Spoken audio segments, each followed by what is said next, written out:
And Hyderabad వచ్చిన కొత్తల్లో మీరు ఫేస్ చేసినటువంటి స్ట్రగుల్స్ ఏంటి? స్ట్రగుల్స్ ఏం లేదు. నేను అంటే మీకు హైదరాబాద్ హైదరాబాద్ అనేది మీకు కొత్త, ఏమీ అవును. తెలీదు. హైదరాబాద్ నేను మా మిసెస్‌ని తీసుకొని వచ్చినప్పుడు మా ఫాదర్‌కి ఫ్యామిలీతోనే కూడా వచ్చారు. ఫ్యామిలీతోనే వచ్చాను. మా ఓకే. ఫాదర్‌కి ఇష్టం లేదు. అంటే ఆయన చేసిన పని ఇలా వస్తదని ఆయన అనుకోలేదు. ఆ! ఏంటి ఇప్పుడు ఇక్కడ ఇంత డెవలప్‌మెంట్ ఉండి, ఇంత ఉన్నప్పుడు మళ్ళీ హైదరాబాద్ పోయి ఏం చేయటానికి?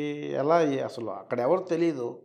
తెలియనప్పుడు ఎలా అని చెప్తే, ఆ డెసిషన్ ఆల్రెడీ తీసేసుకున్నాను. నేను హైదరాబాద్ పోయి ఏదో ఒకటి చేస్తానని చెప్పి వచ్చినప్పుడు మా ఫాదర్‌కి పెద్ద ఇంట్రెస్ట్ లేదు. మా మామయ్య వాళ్ళకి ఎవరికీ ఇంట్రెస్ట్ లేదు. ఎవరికీ ఇంట్రెస్ట్ ఉండదు ఉండదు. జనరల్‌గా. అప్పుడు మా మిసెస్ కూడా ఫస్టు కొంచెం బాధపడి, ఫీల్ అయ్యి అంటే వదిలేసి రావటం.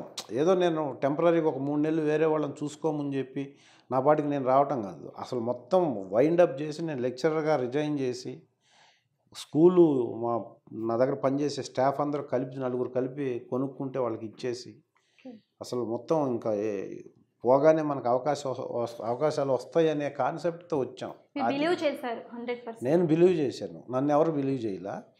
బట్ ఆ స్టేజ్‌లో మా మిసెస్ మాత్రం సరే తను పోస్ట్ గ్రాడ్యుయేట్ చదివి పోస్ట్ గ్రాడ్యుయేషన్ చేసింది. సరే చూద్దాం ఒకవేళ కానప్పుడు జాబ్ చెయ్యొచ్చు అనే కాన్సెప్ట్‌తో కొంచెం నాకు మోరల్‌గా సపోర్ట్ చేసింది తనే ఓకే. బిగినింగ్ స్టేజ్‌లో. నేను రావటం వచ్చిన తర్వాత ఒక 1 మంత్ ఆగిన తర్వాత ట్రై చేశా. ఓకే. ట్రై చేస్తే 2 డేస్‌లో అర్థమైపోయింది నాకు.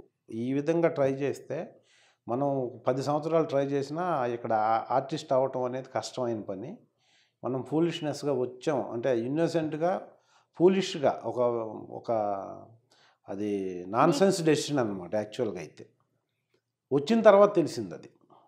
వచ్చాం కాబట్టి ఇంక ఇంటికి రివర్స్ ఎళ్ళలేక ఏదో ఒకటి ట్రై చేయాలని చెప్పేసి రియలైజ్ అయిపోయాం. ఇలా అయితే రోడ్డు మీదకి వచ్చేస్తాం మనం అని చెప్పి